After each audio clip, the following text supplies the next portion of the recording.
Hello and welcome to the Overland Journal Podcast. We are here for episode 100, and I'm here with my illustrious co-host, Matt Scott, who is, you can't see this in the video on YouTube, but he's actually wearing socks with his Birkenstocks. and I am still bald. So yeah, since this is episode 100, I'm just going to get a little bit more comfortable, and I'm going to drink my cheap beer while wearing socks and stocks. We are feeling more comfortable, but somehow we forgot everything that we were supposed to do with the podcast today. Yeah. My microphone was over there, and Paula says, Scott, are you going to move your microphone? Well, I don't know. I think one of the things that makes the podcast fun is that we don't take it too seriously. No, thank goodness. And a special thanks to Frontrunner for supporting this week's podcast. Looking for adventure at a moment's notice? Introducing the new Slim Sport Roof Rack from Frontrunner. A low-profile, sleek alternative that's perfect for hauling sports equipment one day and driving the streets the next. Whether the day in the wild calls for camping, mountain bikes, ski gear, paddleboard, or just a few storage bags, the Slim Sport makes it easier to get there. Here's some key Slim Sport features. It's got a low-profile design to minimize drag noise and allow for easier access to low clearance garages. It has T-slots in the high strength aluminum slats that allow you to use most of Frontrunner's top mount accessories. Side mount accessories are accommodated through available rack mounting brackets. It's also got the ability to add any of Frontrunner's 55 plus accessories to the Slim Sport so you can set up your rack for any adventure. Choosing your next adventure has never been easier with the new Slim Sport Roof Rack. Slim Sport is available for select vehicle models. Visit frontrunneroutfitters.com to learn more. But we are obviously very grateful for the people that help us pull it off. So part of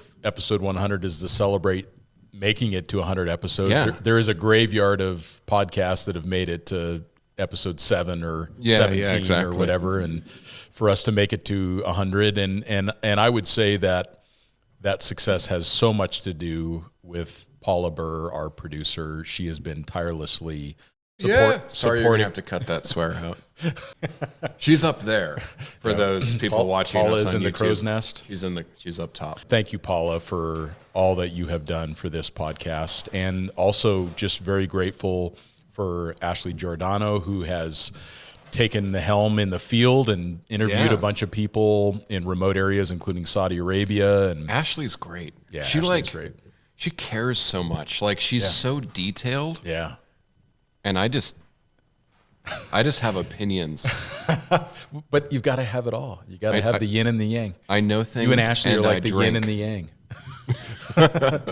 And then, of course, Matt Swartz has been a big help as well. And we've done a bunch of great episodes on the stuff that we test editorially in Overland Journal. And then, of course, the rest of the Overland Journal, Overland International staff that makes everything possible. And then, Matt, your team. That allows you to come over. Maybe they encourage you to come over here. I don't know. They actually do. Yeah, Laura was like, "Oh, you're doing a podcast today? That's great. Oh, yeah, you should totally go do that. Go do that thing."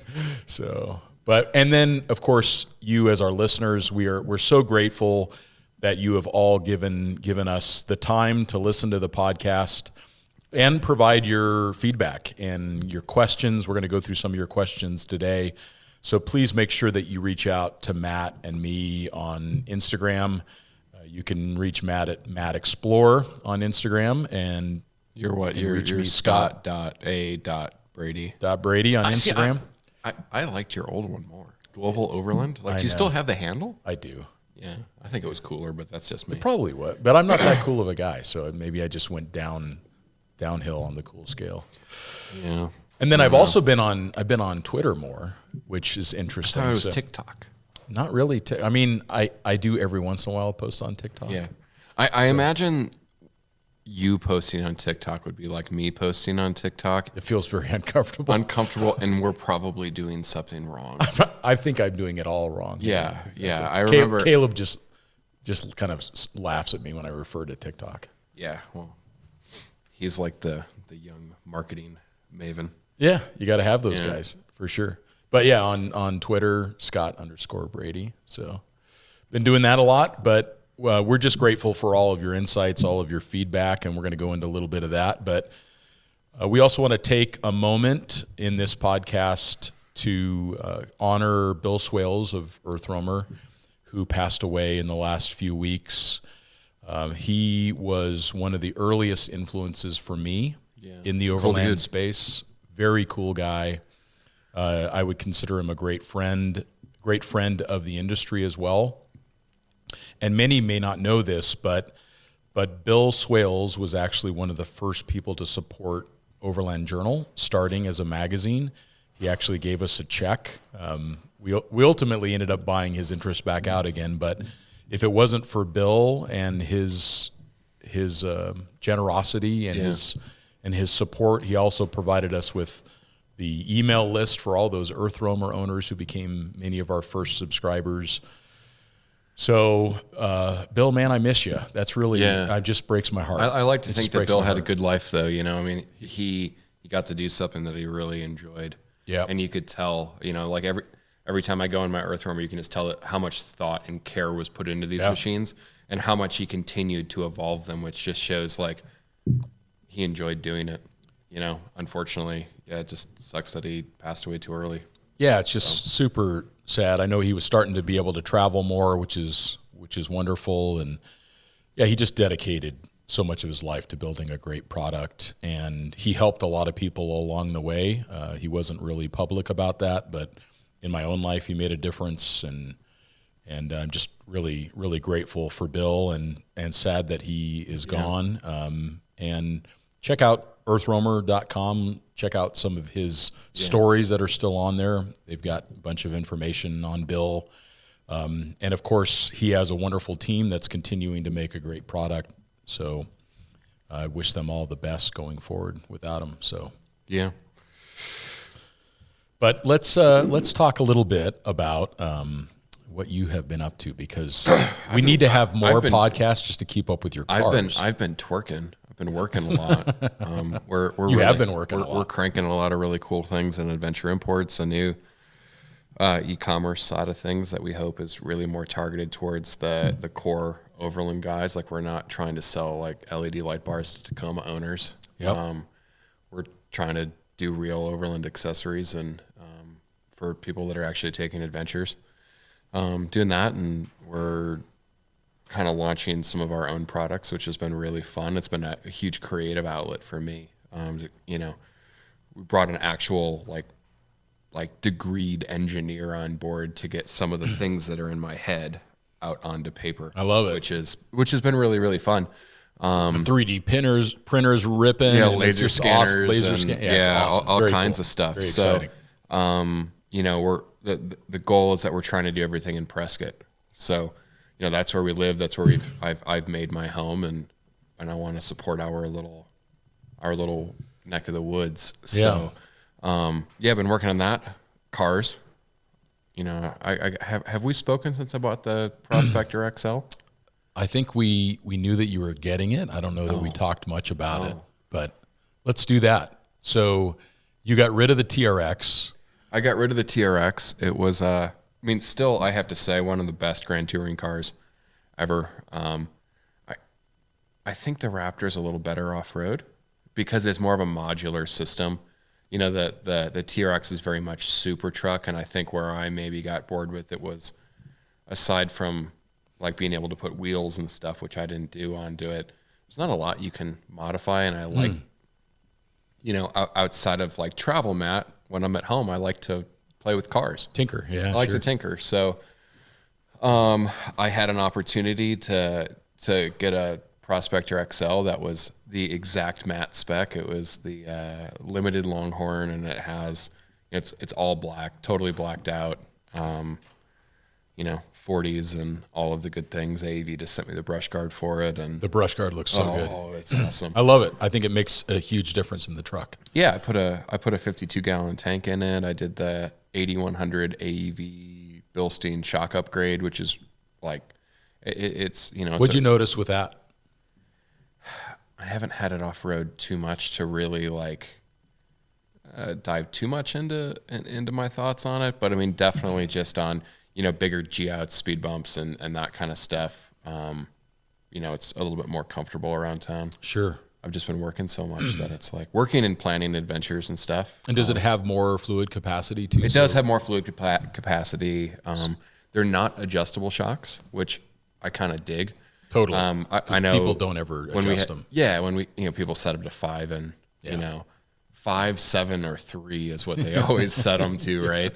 But actually, the same guy who did the factory tuning for the TRX did the tuning on these shocks. So I have high hopes for them, as I do from all AEV products. But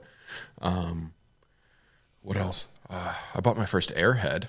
I bought my first air-cooled car in the same week. You did in the same exact week, yeah, exactly. I ended up selling some stuff. I ended up selling. I sold my Ferrari, and I had a beautiful 458. I had a newer 911. Sold that. If anybody that does follow cars, I bought this stuff pre-pandemic, or pre-pandemic craze of pricing, I should say, because I did buy them during the pandemic. And with what cars have gone up, it was just like, bye, Felicia. Yeah, exactly. No, that was the right choice. And you got to own them and enjoy them. And yeah, I got to drive a Ferrari for a year and literally get paid quite a bit of money to do it. I mean, it's crazy how much that car just skyrocketed. Sure. I guess people just don't have anything else to spend their money on. And wasn't it the last of the last naturally aspirated car? And it was Ferrari certified, which was a big thing. It was one of the last 458s that were certified, eligible to have it. And it was really cool. Don't get me wrong. It was Rosso Corso. It had the traditional beige interior. It was like, you close your eyes and it was the Ferrari. But to be weird, I didn't, it sounds weird, but I didn't really miss it when it went away. Like it was cool, but I think some of these supercars are just getting so crazy in performance that you can't really enjoy them that much day to day. Yeah. So, it was fun when I took it to the track and that kind of stuff. But what you replace it with, you can enjoy every day. Yeah, it's even by all flat means, out. You're still like not criminal speed. My pickup truck's faster. But so I bought a short wheelbase 911 that we're going to turn into kind of a vintage touring car. Right now we're looking at the same people who put on the Paris to Pekin rally also are launching one in 2024 in Southeast Asia, and Southeast Asia is Laura and my favorite place on the planet. So it starts in Ho Chi Minh or Saigon, goes into Cambodia, then Thailand, then Laos, and then back into Vietnam, goes through Sapa, and then Hanoi, and ends there. So I think we're gonna probably try and do that in that car. Oh yeah, in the little 911. So well, I have to say that you've owned a lot of cars and you've owned a lot of really beautiful cars, but this is the most beautiful. It's really cool. It's the most beautiful car I've ever seen you own. Yeah, and it's probably one of the most beautiful cars like I've seen in person. You can go to a Barrett Jackson or whatever, and you kind of get overwhelmed by the beautiful cars. Yeah. So you don't really get There's a lot of amazing stuff out there. Yeah, you don't get a chance to really kind of sit with it. Whereas just the quality of the restoration and that white paint and the fact that ivory, it's so understated. It doesn't have a big fin. It isn't a wide body. It's got these like kind of dainty elements to it. These like really, it's very dainty in a lot of ways, and somehow you and I fit in it, which is amazing. Well, that's the cool thing is that it is quite a small vehicle, but it was made for tall people. Sure, made for Germans. Made for Germans, yeah. So I'm just so enjoying that. I learned, kind of some of my older friends, Bruce and Steve taught me how to time the car. Yeah. I knew a little bit about carburation, but I haven't had to balance 6 carburetors at one time before. Sure. So those are just skills that I can take with me. And it's faster than I thought it was going to be. Yeah, it only weighs about 2,000 pounds. It's had a lot of weight reduction done to it in the right ways. Sure. And, I'm really, really happy with it. Oh, and to me, it speaks to travel still, because people did travel in those cars. And they were, that one's lowered a little bit. I think you're going to correct that. But yeah, it's in the process of being raised to stock height, which Sure. some people think is too high, but for how I'm going to use it, I think it'll be perfect. I think it'll be totally perfect. And I think the ride quality will improve a little bit better, and it'll help you with those potholes when you go through Cambodia. So yeah. So how exciting, man. That's amazing. I've got to do some kind of shakedown trip with it. Guanajuato, Mexico. That would be cool. That would be cool. I'm thinking Carmel to Cabo. Perfect. Just getting a few kind of air-cooled guys together and Sounds fun. Doing that would be really cool. Kind of connect two amazing places For sure. on the map. But I don't know. I guess speaking of interesting cars, I just did a press launch on the GMC AT4X, and I was sharing the vehicle with Andrew Manis, who I'd never met before.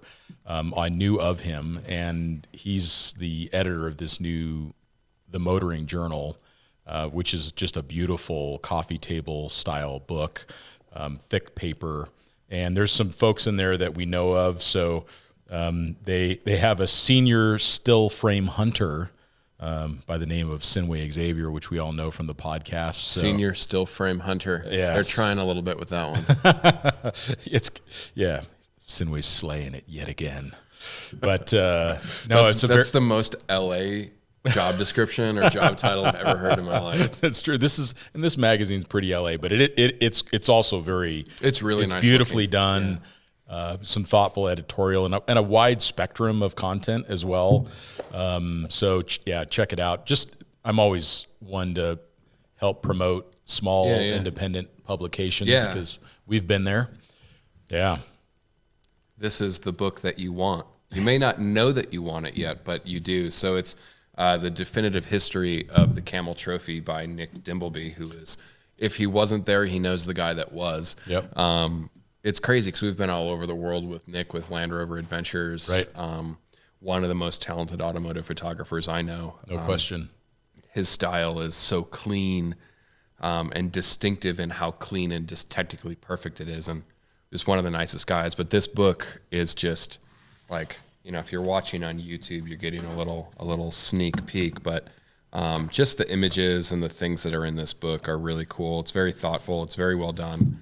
It's definitely an insider's perspective on a really interesting part of automotive history and overland history and off-road history, or whatever you want to call it. So I think the Camel Trophy had an influence on many of us. Huge. I know it did for me. I know I wanted to, have a sand glow discovery. Oh, yeah. So bad. And when you go through the book, just the level of detail, like if you want to geek out on like what the rack was and what the cases were that they put on the rack, it actually goes into all of that kind of detail. Cool.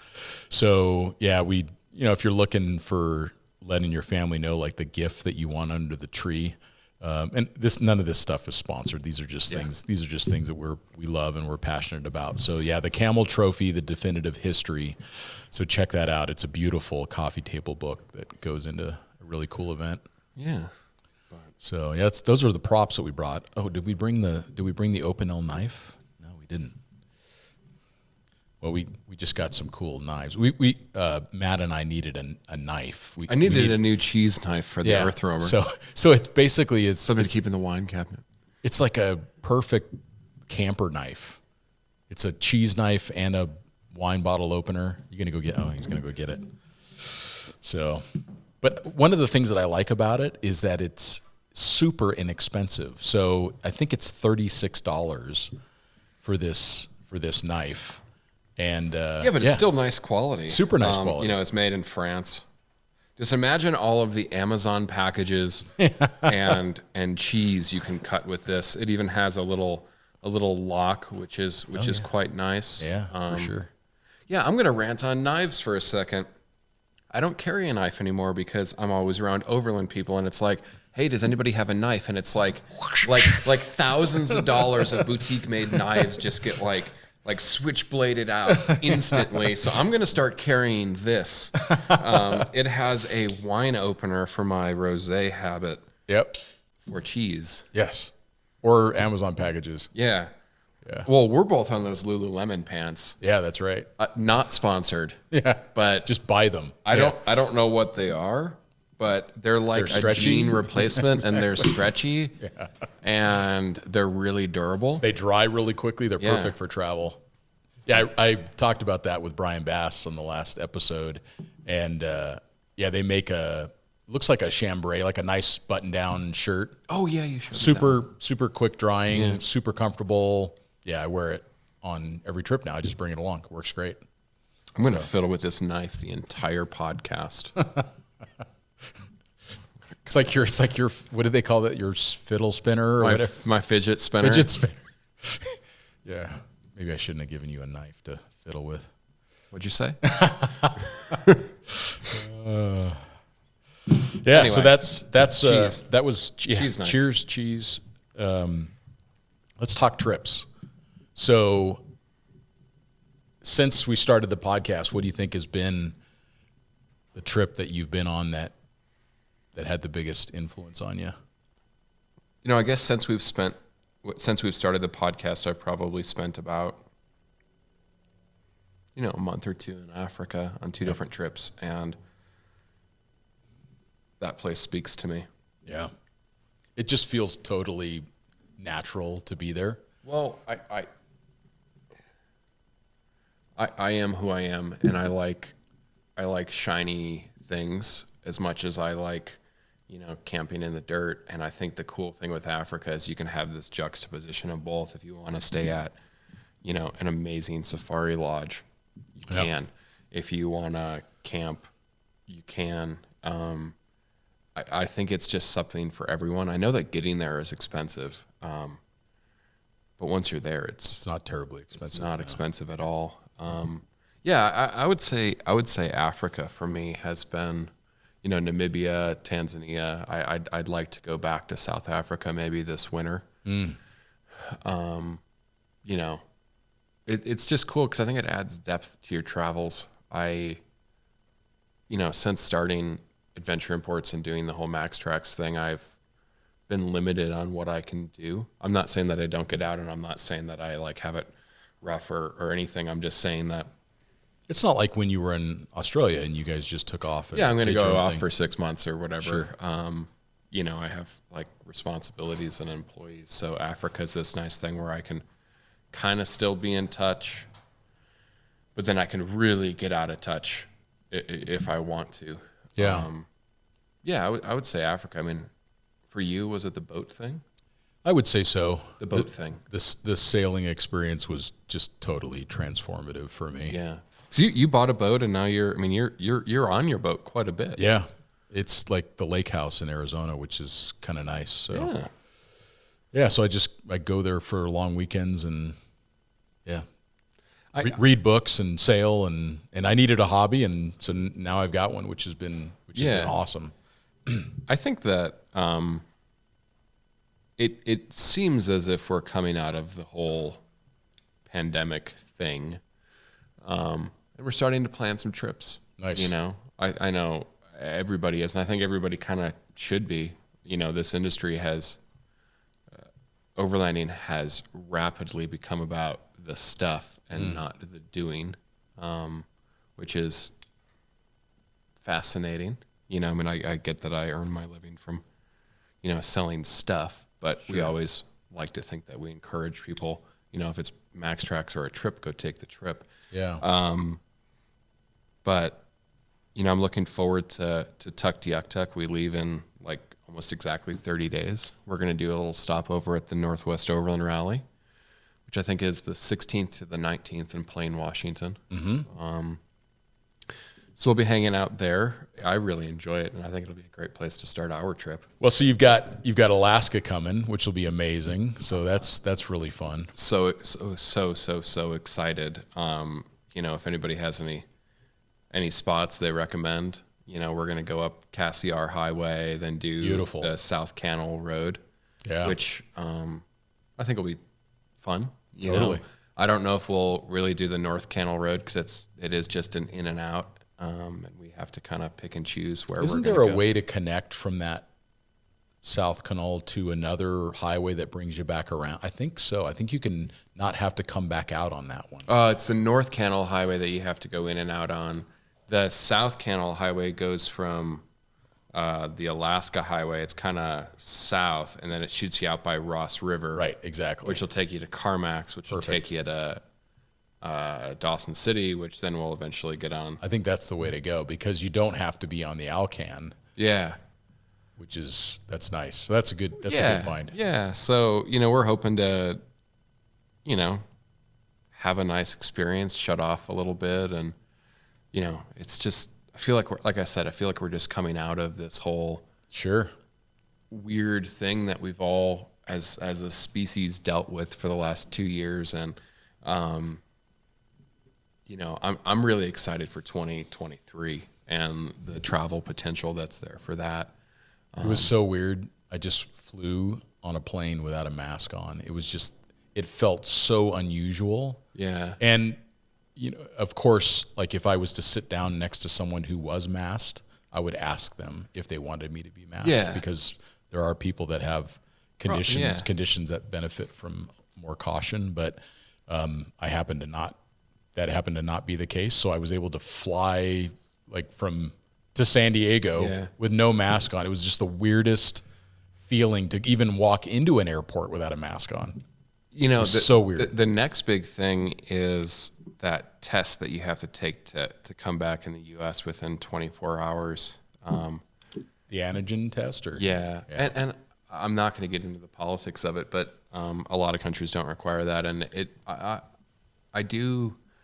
adds an element of risk, with so many people being asymptomatic or whatever. For sure. And they're giving us, what is it, last year or the year before's flu shot now for COVID? Again, maybe that's a little too political, but you really don't have a way to protect yourself other than exposure, and that only lasts for so long. So for the international stuff, still the idea for us of these quick trips, we just did a week in Switzerland and Italy, but we had COVID in mid or end of January, so we knew that we still had a few months of, likely not getting it. But now that's a totally different thing. That was April. Now we're looking into May, or I guess that was March. I think you kind of get what I'm trying to say. Well, totally. I remember when we went, week trip can turn into a 2-week trip. Or a 3-week trip. Or a 3-week trip. Yeah, I remember when we went to Italy, coming back, it's like I went ahead and did it as soon as I could to give me the most window. Yeah. And I did the test where I was third party, because if it came back, I could try to do the test again, or I could try to find, because it would be very easy to get stuck. You obviously don't want people flying with COVID and spreading it. I understand that. But it just changes the risk of travel. Changes the risk profile. For sure. You could easily get stuck in a country for a couple weeks. Yeah, if you have stuff going on with work and whatnot, and a week is doable, but 3. It changes it. Yeah, it definitely changes it. I don't know. Well, I'm hoping I get to go to Africa later in the summer. Where do you want to go? The goal would be to go from Cape Town to Cairo. Okay. So it's all coming together. I just don't know if it'll be in a motorcycle or in a 4-wheel drive. We'll have some things to announce here soon. So we're getting some final pieces of the puzzle put together, and keeping an eye on some of the border conditions and some of the visa requirements, particularly around Ethiopia. And constantly changing. Well, they have a little skirmish going on in the north. They do. And there's a way around it. You just go through Sudan. So you come in through Uganda into South Sudan, and then you're able to go around Ethiopia. So, but that's not ideal either. So. Yeah. Well, it's okay. I'll figure it out. We're on our way back, and I think that, as we were talking in your office, is starting to highlight some of the travels that people are doing on the podcast. And I think that'll be nice. Yeah. So that's one of the things that we wanted to talk about in the episode 100 is we would love to hear about your travels as well. So if you've gotten back from a significant overland adventure, just send us a little note where you were, maybe a photo or something like that we can share. We'd love to just highlight where those that listen to the podcast have been in the world, because all of you inspire us as well. So we just really would love to know where you've been, maybe a lesson that you learned on the trip that we can share with the rest of the audience. So please feel free to reach out with us, to us with your recent exploits. So. And a special thanks to Moon Fabrications for supporting this week's podcast. Moonshade by Moon Fabrications is the portable vehicle awning you've been waiting for. Moonshade is built to last, simple to set up, and ships with everything you need to mount the Moonshade to most vehicle styles without a drill right out of the box. With over 60 square feet of shade coverage and multiple setup configurations, Moonshade is the ideal choice for rigs of all sizes. Moonshade only weighs 8 pounds and shrinks down to the size of a yoga mat, so you can pack more of what you need out on the trail. Visit moonfab.com. That's MOONFAB.com to place your order today. For the worst summer sun, treat yourself to the best. Moonshade has you covered. Thanks, Moonshade. It's been a weird world lately, It has. but hopefully it's getting back. Yeah, it certainly has. And, that, of course, it's on many of our hearts right now with the conflict in Europe. So, Yeah, because obviously, the whole Ukraine thing is bad. But for people that were planning to do, Eastern Europe, that totally changes things. it does. I kind of, I remember we were talking a few months ago, hey, let's just do like a quick round the world trip or something, do Europe, go through Russia. I haven't been to Russia, do the stands, do Mongolia. And it's just funny, that whole Eastern Europe Silk Road or whatever you're doing, it goes in and out of Russia so much that you're just like, what do you do? Like, I know the Giordano's were talking about that, and it's like, well, you can't go through Ukraine, you can't go, you're not going to go through the other disputed kind of territories, Georgia, that kind of thing. It's amazing how many of them are affected. I mean, I was just reading about Tajikistan, and that was one of my favorite countries that I traveled through on the Silk Road, and it's like shut down. I mean, Kazakhstan is having all kinds of trouble, and that was a model of democracy for a while. Yeah. And there's fighting going on in Uzbekistan right now. I mean, so there's very real problems that would significantly complicate a Silk Road trip right now. Mm. Whereas 5 years ago it was no big deal. Yeah. And now it's a big deal. So it brings people back to South America again. Yeah. Don't wait. If you get an opportunity to go, just go. Yeah, that's true. Because you don't know how things are going to change. Mm-hmm. Yeah. So I think it's back to Africa and South America for most people. We're just, we're hoping Southeast Asia really starts to open up. It's getting there, but it's just opening. So, it seems countries will open and they'll close and they'll open and they'll close, and it's just a bit nerve-wracking as far as trying to plan. And sometimes it opens or closes right when you're there. I mean, I remember rolling up to the border of Kyrgyzstan and just like the border was shut, just completely shut. And there was no indication that was going to happen, but a little skirmish kicked off at the end of the Fergana Valley and border is shut. So you work around it, you figure it out. We're going to talk more about vehicles again, because that's kind of fun. Yeah. So let's talk about, you've had, at last count, 837 cars. 39, but yeah. Okay, that's right. I missed a couple of them that you've bought since we last talked. 5 minutes ago. So, what's your favorite car you've ever owned, all time? And it's not like the one that you want to have back or whatever. It's not like bringing the ex-girlfriend back or whatever. Just what was the one that it just made you smile? Just your favorite. I'm actually trying to put thought and effort into this. I think I'm weird. I think that I romanticize cars. And I'm not terribly sentimental. I think of cars that I had that I regret selling the most. The ones that I look back and I'm like, okay, I would like to have another one of those. I love G-Wagons. Yeah. And I guess I just bought another one. Yeah. It's older. It's a 300 GD. It's a for G people, it's a W463, but it's has narrow axles. It doesn't have fender flares. It has a manual transmission, roll up windows. I think the G wagons are really charming to me. Totally.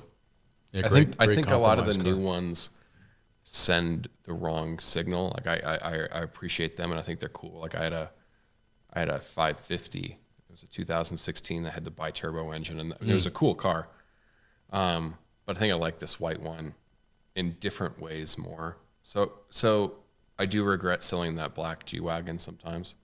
I regret selling my Land Rover 109 that I had like 10 years ago. That one was amazing. Yeah, the current owner still checks in with me, and I sold that because I didn't have the money to service it and fix it and give it the attention that it required. Well, maybe you'll get it back. Yeah, maybe. Although I think that Land Rovers are such a weird thing for me because I have so many friends that I always say like I'm here because of Land Rover. That company has given me amazing opportunities. The friends I've met through it and whatever, but I don't know if I would honestly own another one. Like I think the new Defender's cool. But I don't know if I would ever own one after kind of. Yeah. What would you give up in order to own that? Yeah. What would you be saying no to in order to say I have yes to say, like, car? I am trying to kind of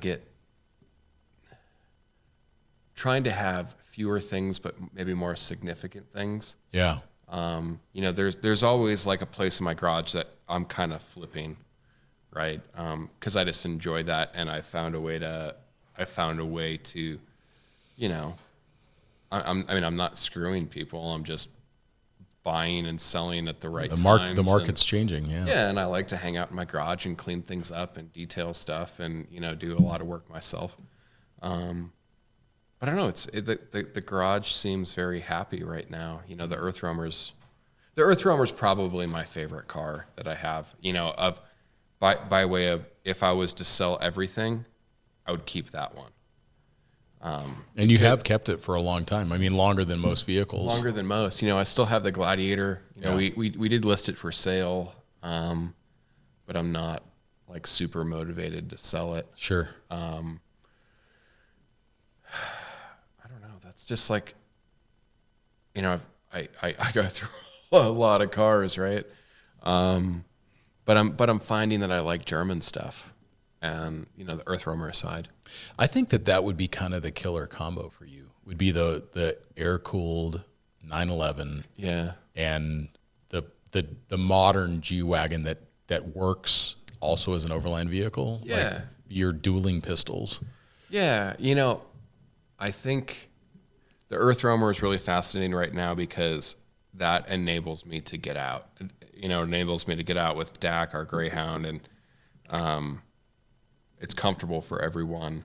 Yeah, you can work. We don't really do a lot of weekend trips. We kind of like to go out for a week or 2 weeks at a time. Overnighters are historically unusual for us, and that's where that's why we don't use the Gladiator that much anymore because, well, for what we're doing, the Earthroamer is just minty. It works. But the Earthroamer is like my boat. It's like your boat, right? Yeah. Is it? I go out in the garage, I crack a beer, and I'm like, okay, I'm going to tackle this little project on it today, and I really like that. The Prospector is great. Like I could really see myself having the Prospector for a long time, or a Prospector. There's like this weird thing where you either have to commit to keeping something for a long time, or you have to move them and flip them quickly. Yeah, it's kind of it's where people that get caught in the middle are usually those that kind of lose out on the values of the cars. True. Nobody wants to buy a car with 80,000 miles and pay top dollar, for the modifications or whatever. But if that vehicle has 20 to 30,000 on it, Still feels fresh. And new. Yeah. So. Yeah, I mean, I think for me, it's definitely the 110 Defender 300 TDI 5-door. Yeah. Kind of that would be Like if I could only pick one car, it'd probably be that. I really like the one that's sitting behind us. Yeah, like sure. that thing So is simple. just super simple. I like the 2-door. Yep. It's just, that is like the most iconic, like 110. It's very fit to purpose. Yeah, it's kind of like driving a motorcycle.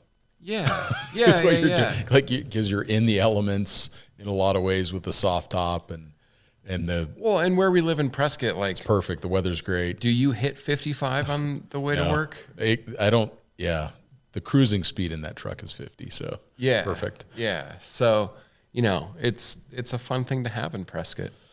So then, next rapid fire question: if you could only pick one, so Defender, classic Defender 110, G-Wagon, 463, 461, take your pick, 76 series Land Cruiser, or Nissan Patrol, like the GU. So the Nissan Patrol, I drove one of those for a little bit when I was working at the magazine in Australia, and that was terrible.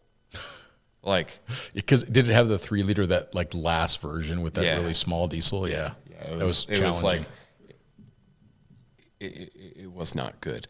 They're really capable off road. They have a great chassis. Like they flex really well. It was just like the 4.2 Patrol GUs. Those were really cool. Yeah, the motor they put in the very last models was terrible. Yeah, it was a really small displacement. The 76 never did anything for me. I've spent quite a bit of time in those.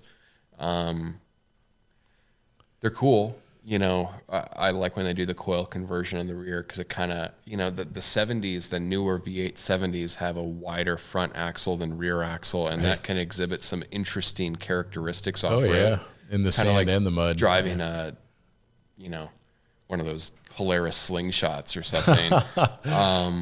It always felt like, when you're pushing a shopping cart and like the wheels start shaking, or you just always never going, it's never really going straight. The rear rotates so much. Exactly. So if it was a 78, if it was a Troopy, I think that the Troopy is still for a non-truck, like non-pickup truck or a wagon, sure. non-like van or something. I think the Troopy is still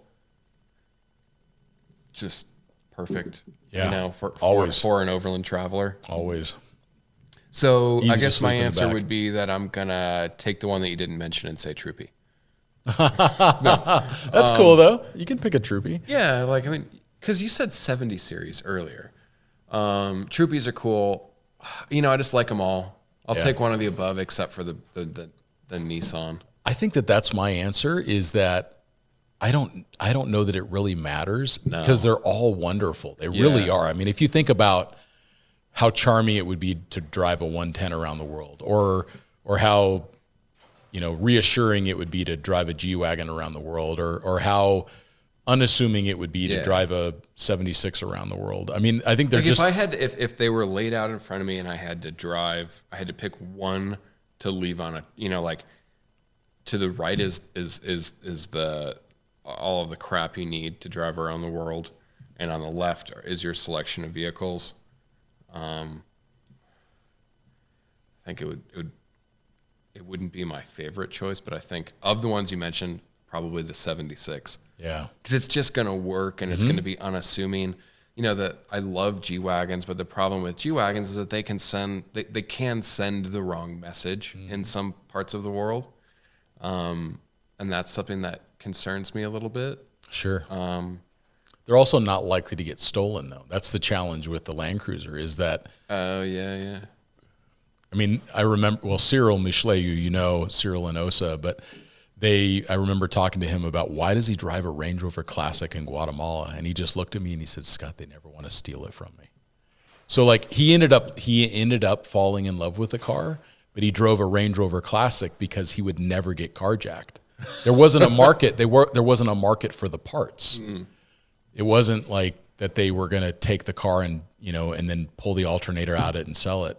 Yeah, so he says, I don't drive Toyotas because I don't want to get carjacked. So that's an interesting, it's all got the yin and the yang of all of it. It's just, there's so many facets to the decision. Yeah. So, I mean, in the G-Wagon case, it wouldn't be a vehicle that was desirable but it may give an impression that you have resources that maybe they want your watch or they want your wallet. It's a tough one. It is a tough one. I mean, if I was to drive around the world in anything right now, it would just be my Prospector. There you go. It has like a 52-gallon fuel tank, or my Gladiator or something, like it's, both of those would be super cool. Yeah. It'd be great. But it doesn't really matter what you drive. I mean, I guess that's the moral of the story is that's right. Whatever is convenient and whatever you need, whatever gets the job done and whatever is paid for. And I think they all grow on you. I think that your relationship with the vehicle oftentimes comes from your experience with it. And I find that you tend to hold on to the cars that you have those more meaningful experiences with. So like the Earthroamer is a great example of that. You've done a bunch of great trips. Yeah. You spend time in the car. You've got memories associated with it. And I have my own time invested in the car too. Yeah, for sure. I've done a lot of work to that car, a lot of little upgrades and things. We just had all the wheel bearings replaced and tie rod ends and ball joints and that kind of stuff that is just like incredibly boring, but actually part of maintaining like an expedition truck, of that size. I don't know. So how do you think that we're at 100 episodes now? How has the podcast either changed you or changed your view of overlanding? Well, one, I think it's really cool, all the people that have reached out to me on Instagram. That always helps you kind of keep going. Yeah. This isn't obviously like what's paying for the bills and that kind of stuff for us. I like to think it is a passion project. It's been a nice creative thing to be able to do. It allows me to get on my little soapbox every once in a while. Totally. And, I know sometimes I have opinions that aren't. Don't change, Matt. Don't change. Yeah. I have opinions. Yeah. It's okay. I think what it's done for me is it's allowed me to kind of reconnect with that overland community after just going so far down the rabbit hole of the Max Trax thing for so long. I've dedicated so much of my life to that, and this has allowed me to kind of get back into, create a bit of a community that you want to be around. Overlanding as we know it. I know that I'm always running on about this, but it's just changed so much. I got into overlanding when I was like 16 and I joined Expedition Portal. I'm 32 now. It's been more than my entire adult life. But for me, it was always a travel thing. That was the goal. Like historically, I've never really had the cars and toys and stuff that I've had now. Obviously they're like aspirational. And the first thing when you have more money than time is you go out and you buy stuff. Sure. But I'd love to flip that again. I'd love to have more time to get out and actually do it. And I think interviewing some of these new generation of travelers and new generation of overlanders has been really cool. But I don't know. I enjoy doing it. I mean, here's to another 100 of them. Yeah, absolutely. So how about you? Same question. For me, it's just incredibly humbling to see these people's stories, to hear their stories, and to be reminded of what's the most important. And like when you get like a couple like the Hourless Life on here with their son and just how they're raising him around the world. Caspian was amazing on the podcast, and we've been able to meet people that really have been changed in their own way by travel, and to hear their stories and to learn about what's important to them, and to have this consistent theme from nearly everyone who's been on the podcast of that the stuff doesn't matter. Yeah. It's really about getting out there and having your version of an adventure. That's just been so rewarding for me to hear too, because it's what I have felt, and to hear so many people mirror that has just been really wonderful. It's just been super humbling to be on the other side of the table from all these incredible travelers, people that will be better travelers than I'll ever be, but they just have just been so that inspiring. Dedication that a lot of these people have to break out of the mold. Yeah. When I was 21 and interviewing people for Expedition Portal or Overland Journal or whatever, I was on the other side of the fence because I didn't understand what it meant to be like a settled adult and how much dedication it takes to actually just break away and to do something different. Because when you're young, like you have all these choices. You can choose what paths you're going to go down. And, you know, I traveled a lot, but everybody kind of gets funneled into this path of normalcy. Yeah. And to see somebody jump, it's a trap. But to see some people jump off of that train is just like really inspiring to me now. Yeah.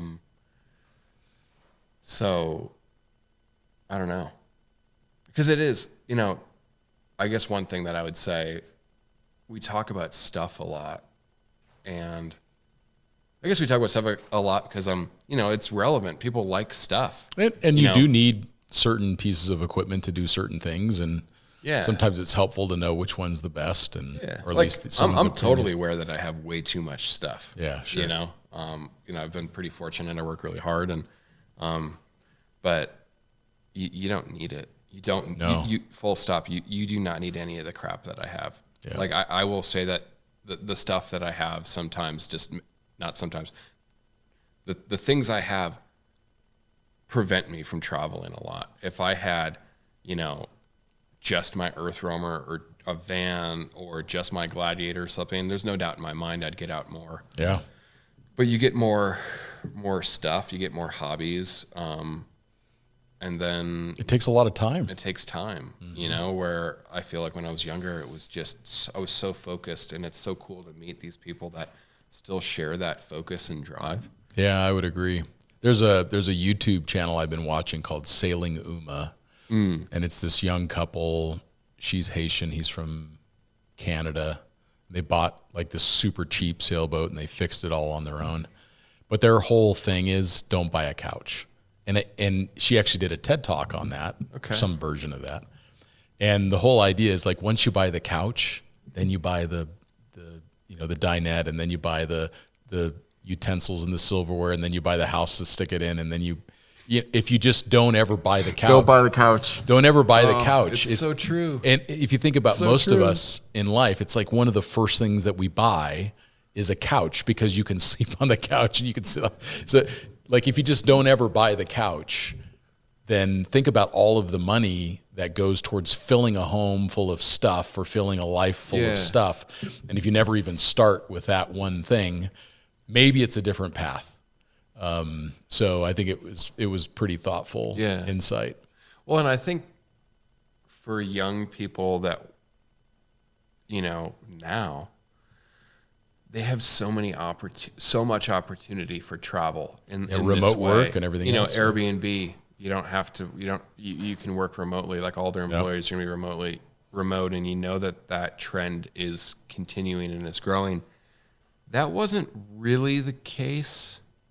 And I was lucky I worked for you, so I could go travel and I could go do things, and that enabled that. But that wasn't necessarily normal then. Sure. Because we were in a web-based thing. Yeah, you know, like wherever I was typing my keys didn't necessarily matter. Yeah. You know, and I hope more people don't buy a couch. Yeah.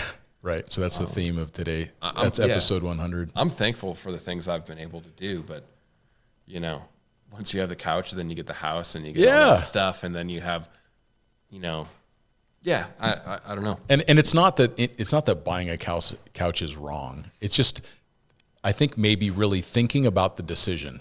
Yeah. Like, is that really the direction that I want for my life, or is that the thing that everyone else does? So I just feel compelled to do it. Yep. And it's the same thing in overlanding. I mean, you don't have to buy a Tacoma and stick a Go Fast on it and add 35s and Icon suspend. Like, you don't have to do that. You could just buy a stock Tacoma and stick a backpack full of camping gear in the back seat and go. Yeah. Like you don't have to do any of those things. You don't have to buy the couch. You don't have to buy all the gear. Well, it's interesting because we have, you know, in the overland world now, we have a lot of people that are traveling full time. Yeah.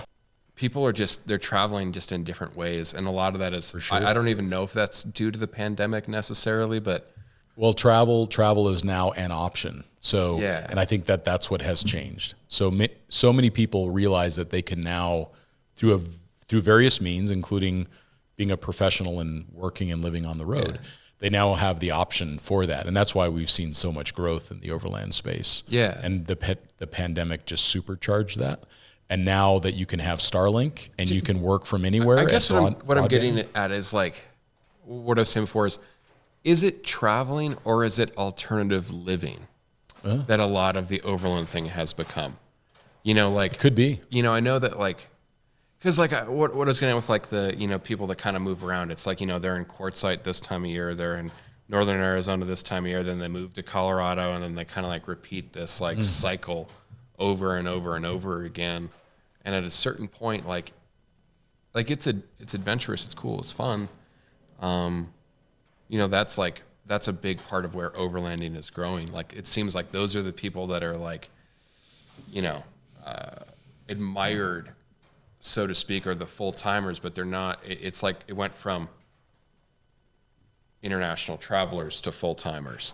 Well, and maybe in defense of those people, it's because you haven't really been able to do that internationally for the last couple of years. I think people have. I wonder if that will start to change. I guess is where I'm like kind of trying to lead the conversation. I think so. I think people will start to get out more now that they can.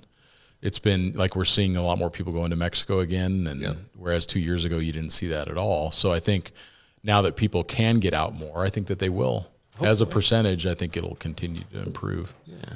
But it is definitely different. Yeah. And that can be a positive thing, but it's also just a reminder that we all have some responsibility in keeping these wild places that we travel to as pristine as we can. Yep. Preserve them for future generations, for the next generation of overlander that wants to go to that beautiful spot.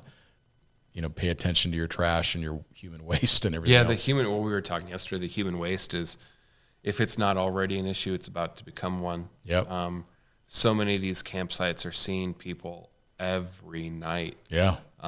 You know, if you are in a campsite that is within, you know, 20 or 30 minutes drive of an interstate these days, it just seems like, you know, it's like the perpetual flow of van life, and you have to pack that stuff out. You really do. We've both been places where it's just overwhelming. So anyway. Well, let's go into some of the questions that our audience have asked us through the last year here. This is a very small representation of that, things that we can fit into the end of a podcast here. So this is from Scott Hallenberg, and he says, I was looking at an article you wrote about Eaglehout four-wheel drive conversions for the Sprinter. You hinted at comparison to a converted E350, so think like a sportsmobile conversion. And he's kind of looking at a comparison between the two platforms. The Eaglehout is unique because you end up with a 37-inch tire, front and rear locking differentials. A lot of G-Wagon components go into that conversion. And I would say that in many ways that it is similar in performance to the Sportsmobile, with the one exception is that the Sportsmobile is a solid front axle. And they can upgrade those axles to like a Dana 60 Dynatrack or whatever. Yeah. So you end up with a much more robust drivetrain for a larger tire. And then you end up with a lot more articulation. So the Sportsmobiles are delivered with a sway bar disconnect. So you end up with a much more compliant ride off-road, and you end up with a much more robust drivetrain. But there is something to be said for the Sprinter vans. They drive a lot nicer. They're a little bit more smaller, compact, easier to park than a full-size E350. So if you're looking for the kind of the ultimate in capability, I think that you're going to get there more quickly with the E-Series. But I think if you're looking for the best overall package, that Eaglehout is really compelling. Whew, yeah. Do you need that much, I guess, is the question, says the guy who drives a truck on 41s. But do you need it? You know, that would be my question. The thing that I've found in the camper space is that I don't know if 37s on a Sprinter would actually be a good thing. You know, they're very tall vehicles. Yeah. They're not necessarily made or modified. You know, the track width isn't getting increased significantly to compensate for the increased center of gravity. I guess, you know, my question is do you need it? Because you can fit a 33 on a Sprinter is your tire cashing checks that your chassis can't keep up with. Yeah, which is why so much of it gets upgraded when they do that conversion. And not only that, like you're carrying your house with you. That's true. Like it gets really annoying having to repack plates and your food and all of your stuff that's going to be, so I always think people are trying to have this jack of all trades. Well, you could buy a Sprinter and a Jeep for what one of those conversions would That's true. cost It's an you. expensive conversion. Yeah. Well, so this is how I look at it, which is maybe a little different. Yep. I'm noticing because things are it's so popular. There's so many people out there that if you have just another like Revel Sprinter, you're destined to the same campsites that everybody else can get to. Yeah. Where if you've got another 10 or 15% capability and maybe some driving experience and some training, you can get that much more remote. I just did a trip up to Moab with the GMC and the Scout camper. And because I was willing to drive a much more technical trail, I got up to the top of this slick rock trail on the top of this mountain, and I'm looking down over this valley, and it is packed full of campers, and there's no one around me. Yeah. And that's a good argument. I think it helps to overcome the filter that just being the same kind of vehicle as everyone else has. So having a little bit more capability is a benefit. And then the more that we travel remote, the more that we're going to run into that scenario where we end up with a rainstorm, mud, snowstorm. Fair. So having a little bit more reserve capability, I think, is a benefit to that. And again, we're never suggesting that people do that. It's just these are the upsides. You can get a little bit more remote. Like your Earthroamer is a great example. Yeah. No other RV can get where you can go. Yeah, so you get to have this really comfortable vehicle that much further away from all of the other folks. But any 4Runner with that ground tent can go where I can. That's go, right. Yeah, I don't know. I think my advice to that guy would be, do you really need it? Do you really need it? Yeah, if you want it, go for it. That's always my thing is need versus wants. So the next question is from Marco Breton, and he is a long haul trucker, and he has recently purchased a Gladiator, and he is wondering what kind of recommendations you would have for a lift that can also do good for a tow vehicle, using your Gladiator for some towing. Oh, that's super easy. Give your money to AEV. Yeah, because they do make a high capacity. I've had multiple lifts on my Gladiator. I've had factory lift springs. I've had aftermarket lift springs. I now have the AEV lift springs. The vehicle just rides and tracks better. You're actually you're correcting geometries up front rather than just kind of masking them with additional flex from joints or something on your control arms. Mm-hmm. That's just an easy one. Just get the AEV dual sport lift. Yeah, I think that's the key is that they make springs with. They also have capacity. the high capacity springs as an option. So, which I think is an important thing for those that are towing. And then I really like the Hellwig rear sway bar on the Gladiator. Yep. Good call. That really has just locked that vehicle down. Yeah, good advice. All right, next one's from Justin. Sometimes I don't get the whole name from people on Instagram, but longtime Overland Journal Expedition Portal follower. And he likes what we talk about with travel etiquette. So this is more just a reminder around being kind to the places that we visit. He says, I work in the Yukon Territory Parks and Service in some rather remote areas. I've had... Oh, I need to talk to this guy. Yeah, I've had some very serious run-ins with travelers on back roads and more than my fair share of close calls. And I think what he's talking about is speed. Yeah. And people that are unfamiliar with those conditions. Mostly people who have never driven these roads and are traveling much too fast or in a right-hand drive rig where the winding roads reduce forward visibility. It gives a really poor image of overlanding and can leave more than just the traveler in a serious situation where help is literally unreachable or many hours away, even by air. So thank you for that reminder, Justin. And it is important as these vehicles become more and more capable. Just think of like the UTV situation. You end up with something that basically can win classes of the Baja that you can buy brand new off the shelf. We always have a responsibility to drive at or near the speed limits. Most forest roads are 25 miles an hour. As an industry, we need to get so much better at this. Yeah, I get that you're trying to do lifestyle marketing, but you're filming that on public lands. Yeah. And eventually there's not going to be people to buy your stuff when they can't. That's what'll happen. On public lands. That's what'll happen. It's Things so will much get, easier things for will get these shut land down. managers to just close the gate. Or like you and I have seen in Australia, they will be parked on the side of the trail with a speed gun. Yeah. And they're going to nail you. And it's going to be really, really bad when you're doing 60 in a 25. Mm-hmm.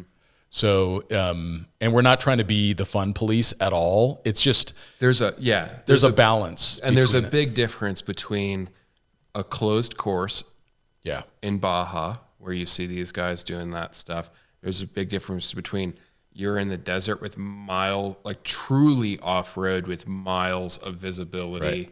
Yeah, and there's people that are hiking. There's people on their mountain bikes. There's people on a motorcycle. There's real consequences when that leak in your talent reservoir runs out, which it does. And we see it all the time on YouTube when people's talent runs out. So I think it's not about being the fun police. It's just if you don't have good visibility, please slow down.